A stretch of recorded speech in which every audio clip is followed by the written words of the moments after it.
ಆಪ್ಕಿ ಅದಾಲತ್ನಲ್ಲಿ ಅರುಣ್ ಶೌರಿ ಅವರ ಮೇಲೆ ಇರುವ ಆರೋಪ. ಇವರು ಪಾಲಿಟಿಕ್ಸ್ ಅಲ್ಲಿ ಮಿಸ್ಫಿಟ್ ಆಗಿದ್ದಾರೆ. ಶೌರಿ ಸಾಬ್, ಜನ ಹೇಳ್ತಾರೆ ಏನಂದ್ರೆ ನೀವು ಒಳ್ಳೆ ವ್ಯಕ್ತಿ, ಚೆನ್ನಾಗಿ ಓದಿರೋ ಒಳ್ಳೆ ಮನುಷ್ಯ, ನಿಮ್ಗೆ ರಾಜಕೀಯದಲ್ಲಿ ಏನ್ ಕೆಲಸ ಅಂತ.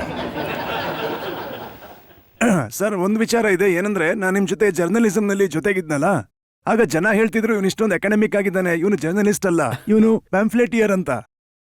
ನೋಡಿ, ನೀವ್ ಅನ್ಕೋಬಹುದು ರಾಜಕೀಯದಲ್ಲಿ ಕೇವಲ ಅನಕ್ಷರಸ್ಥ ವ್ಯಕ್ತಿಗಳಿಗೆ ಮಾತ್ರ ಕೆಲಸ ಇರುತ್ತೆ ಅಂತ. ಅಲ್ಲ, ಅದು ಕೂಡ ಒಂದು ಕಮೆಂಟ್ ಆಗಿದೆ. ಪಾರ್ಟಿಯವರು ಏನ್ ಹೇಳ್ತಾರೆ ಅಂತಂದ್ರೆ ಇವರು ಪ್ಯಾರಾಶೂಟ್ ಇಂದ ಇಳಿದು ರಾಜಕೀಯಕ್ಕೆ ಬಂದು ಬಿಡ್ತಾರೆ ಅಂತ.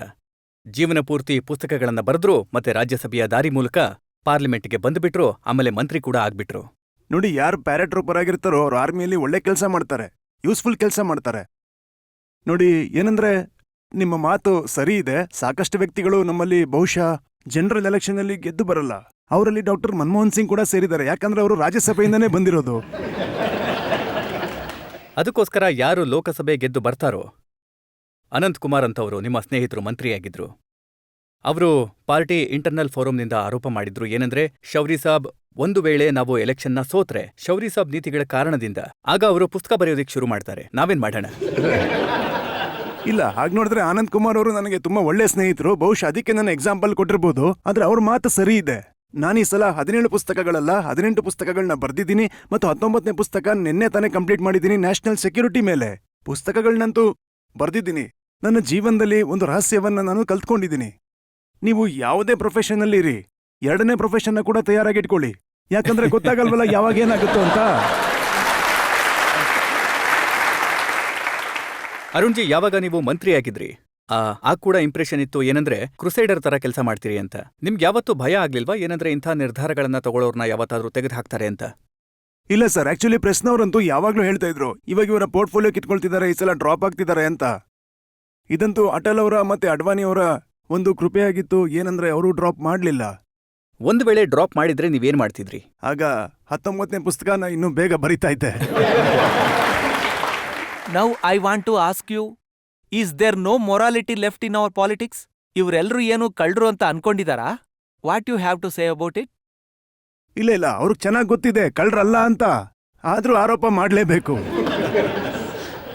ಶೌರಿ ಸಾಬ್, ಯಾವಾಗ ಇಂಥ ಆರೋಪಗಳು ಬರುತ್ತೋ ಆಗ ನೀವು ಮನ್ಸಲ್ಲಿ ಏನ್ ನಿರ್ಧಾರ ಮಾಡ್ತೀರಾ? ಒಂದು ವೇಳೆ ಮತ್ತೆ ಯಾವ್ದಾದ್ರೂ ಸರ್ಕಾರ ಬಂದ್ರೆ ಆಗ ಮತ್ತೊಮ್ಮೆ ಡಿಸ್ಇನ್ವೆಸ್ಟ್ಮೆಂಟಿನ ಕೆಲಸ ಮಾಡ್ತೀರಾ? ಇಲ್ಲ, ಅಟಲ್ ಅವರು ಅಡ್ವಾಣಿ ಅವ್ರು ಹೇಳಿದ್ರೆ ಅವಾಗ ಮಾಡ್ತೀನಿ. ಅದರ್ವೈಸ್ ಏನ್ ಲಾಭ ಇದೆ? ನೋಡಿ, ನಾನು ನಿಮಗೆ ಅದನ್ನೇ ಹೇಳ್ತಾ ಇದ್ದೆ. ಯಾವುದೇ ಹಾನೆಸ್ಟ್ ವ್ಯಕ್ತಿ, ಅಂದ್ರೆ ನಿಮ್ಮ ಹಾಗೆ ನನ್ನ ಹಾಗೆ ಸುಜೀತ್ ಅವರ ಹಾಗೆ ಯಾರಾದ್ರೂ ಅಟಮಾರಿಗಳಿದ್ರೆ ಅವ್ರು ಮಾಡ್ತಾರೆ. ಆದ್ರೆ 2ನೇ ವ್ಯಕ್ತಿ ಹೇಳ್ತಾನೆ ಏನಂದ್ರೆ 2 ವರ್ಷದಲ್ಲಿ ನಾನು ರಿಟೈರ್ ಆಗ್ಬೇಕು ಅಂತ. ನಾನ್ ಜನರಲ್ ಆಗಿದ್ದೀನಿ, ಯಾಕಿಂತದ್ರ ಮೇಲೆ ಇನ್ಕ್ವೈರಿ ಆಗುತ್ತೆ, ಬಿಟ್ಬಿಡಿ, ಸುಮ್ನೆ ಫೈಲ್ನ ಸುತ್ತಾಡಿಸಿ ಕಮಿಟಿ ಮಾಡ್ಬಿಡಿ. ಅದೇ ಆಗ್ತಿರೋದಿಲ್ಲಿ. ನೀವು ನೋಡಿ, ಡಿಫೆನ್ಸ್ ಪರ್ಚೇಸಸ್ನಲ್ಲಿ ಇಂಡಿಯಾ ಒಂದೇ ಅಂತ ಕಂಟ್ರಿ ಆಗಿರೋದು 20 ಸಾವಿರ ಕೋಟಿ. ಡಿಫೆನ್ಸ್ ಮಿನಿಸ್ಟ್ರಿ ರಿಟರ್ನ್ ಮಾಡ್ಬಿಡುತ್ತೆ, 10,000 ಕೋಟಿ ರಿಟರ್ನ್ ಮಾಡ್ಬಿಡುತ್ತೆ. ಆರ್ಡರ್ಸ್ನ ಪ್ಲೇಸ್ ಮಾಡೋಕ್ಕಾಗಲ್ಲ. ಒಂದೊಂದು ವೆಪನ್ ಸಿಸ್ಟಮ್ನ ಆರ್ಡರ್ ಮಾಡೋದಕ್ಕೆ 6 ವರ್ಷ ತಗೊಳುತ್ತೆ. ಹಾಗಾಗಿ ಅದರಿಂದ ಏನು ಪರಿಣಾಮ ಆಗ್ತಾ ಇದೆ?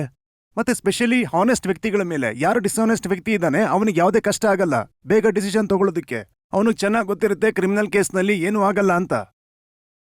ಆದ್ರೆ ಹಾನೆಸ್ಟ್ ವ್ಯಕ್ತಿ who does not want to get his own reputation, ಅಂದ್ರೆ ಅವನ ಮೇಲೆ ಯಾವ್ದಾದ್ರೂ ಆರೋಪ ಬಂದ್ಬಿಡುತ್ತೆ ಅಂತ ಬಿಟ್ಬಿಡು ಅಂತ ಹೇಳ್ತಾನೆ. ಒಬ್ರು ವೀವರ್ ನಮ್ಗೆ ಮೇಲ್ ಕಳಿಸಿದ್ದಾರೆ. ಅವ್ರು ಹೇಳಿದ್ದಾರೆ, ಅರುಣ್ ಶೌರಿ ತುಂಬಾ ಚೆನ್ನಾಗಿ ಶೇರ್ ಹೇಳ್ತಾರೆ.